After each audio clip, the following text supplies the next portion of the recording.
Assalamualaikum warahmatullahi wabarakatuh. Teman-teman pernah dengar istilah sedekah subuh? Sedekah yang dilakukan di waktu subuh, waktu yang penuh keberkahan, di mana malaikat turun dan mendoakan hamba yang bersedekah. Tapi gimana kalau kita nggak bisa keluar rumah?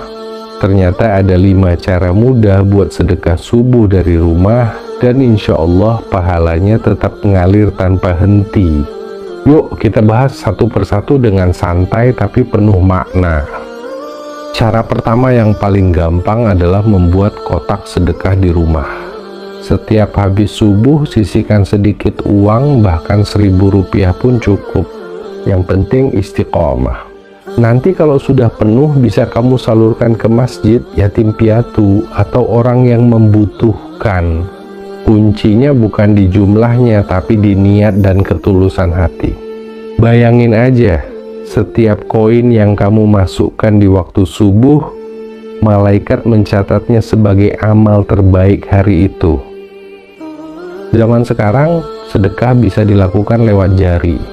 Cukup buka aplikasi donasi atau transfer lewat rekening, bahkan bisa kamu atur otomatis setiap pagi.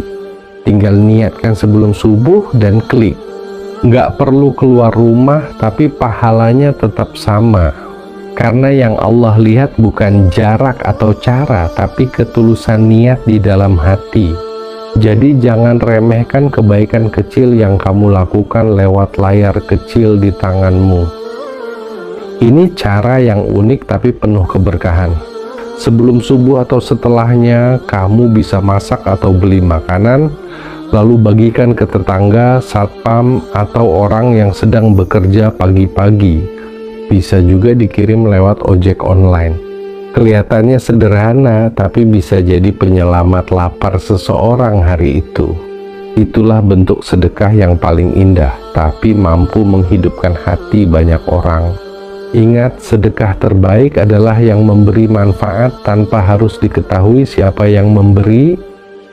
Kalau rumahmu jauh dari masjid, bukan berarti kamu nggak bisa ikut membantu. Kamu bisa rutin transfer untuk kebersihan masjid, bayar listrik, karpet, atau bahkan perawatan air wudhu. Bayangin setiap orang yang sholat di situ, pahalanya juga mengalir untukmu. Itulah indahnya sedekah jariyah, kebaikan yang nggak berhenti meski jasad kita udah nggak ada. Satu amal kecil tapi efeknya bisa abadi sampai akhirat nanti. Sedekah itu nggak selalu harus pakai uang. Doa yang tulus dan ilmu yang kamu bagikan juga termasuk sedekah.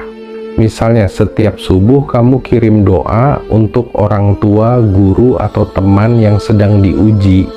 Atau kamu bagikan ilmu dan nasihat baik di media sosial. Setiap orang yang terbantu karena hal kecil yang kamu bagikan, pahalanya mengalir terus. Meski kamu sudah lupa pernah melakukannya, karena setiap kebaikan yang berawal dari hati pasti akan sampai ke hati yang lain. Jadi teman-teman, ternyata nggak ada alasan buat nggak sedekah subuh. Dari rumah pun bisa, dengan niat yang tulus dan cara yang sederhana. Karena di waktu subuh, Allah sedang membuka pintu langit dan malaikat mendoakan mereka yang berbuat baik.